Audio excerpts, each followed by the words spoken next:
بسم اللہ الرحمن الرحیم۔ السلام علیکم ورحمۃ اللہ وبرکاتہ۔ کیا حال چال ہے دوستو؟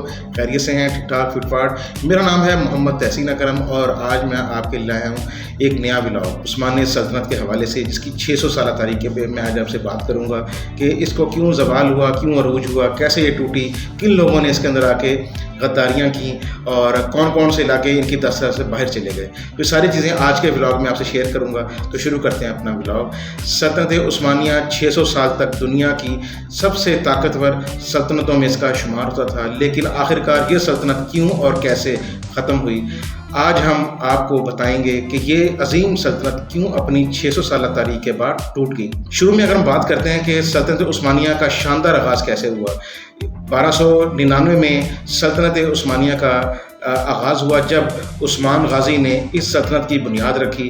آغاز میں یہ ایک چھوٹا سا قبیلہ تھا، لیکن تیزی سے بڑھتے ہوئے یہ سلطنت دنیا کے 3 بڑے براعظموں تک پھیل گئی، یورپ، ایشیا اور افریقہ تک۔ شاہی خاندان جو نہ صرف فوجی لحاظ سے مضبوط تھا بلکہ انتظامی طور پر بھی غیر معمولی تھا، سلطنت کو مستحکم رکھنے میں کامیاب ہوا۔ اگر اندرونی کمزوری میں بات کرتے ہیں تو وقت کے ساتھ ساتھ سلاطین کی حکومت عمل میں کمی آتی گئی۔ پہلے سلطان خود عظیم جنگجو تھے اور منظم تھے، مگر بعد میں اندرونی طور پر بدعنوانی نے جڑیں پکڑ لیں۔ درباری سازشیں، رشوت اور نااہل حکمرانوں کی وجہ سے سلطنت کمزور پڑ گئی۔ یونیفارم اور فوجی نظام بھی کمزور ہوا، جس سے عثمانی فوج کی طاقت میں شدید نقصان پہنچا۔ اگر ہم یورپی ابھار اور عثمانی سلطنت کا زوال کی بات کرتے ہیں، جب یورپ میں سائنس انقلاب اور صنعتی انقلاب کا آغاز ہوا تو عثمانی سلطنت پیچھے رہ گئی۔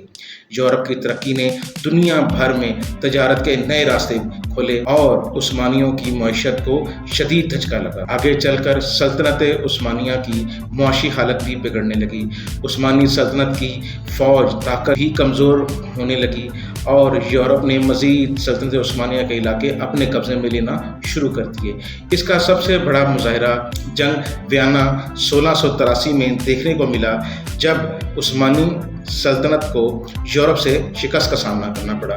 اگر ہم قوم پرستی اور عروج کی بات کرتے ہیں تو 19ویں صدی میں سلطنت عثمانیہ کے مختلف علاقوں میں قومی تحریکیں ابھرنے لگیں۔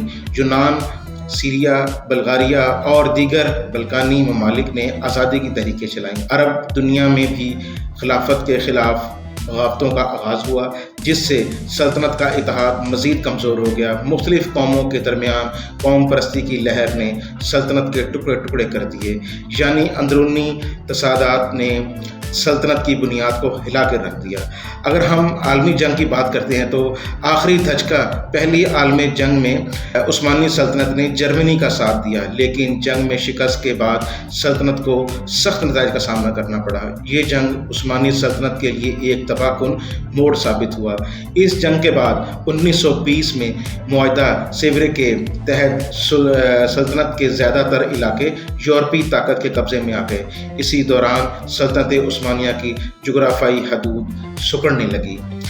اگر ہم بات کرتے ہیں کہ مصطفیٰ کمال کی، تو مصطفیٰ کمال تاترک کا کردار، اس کے بعد مصطفیٰ کمال کا کردار سامنے آیا، جس نے خلافت کا خاتمہ کیا اور 1923 میں جدید ترکی کی بنیاد رکھی۔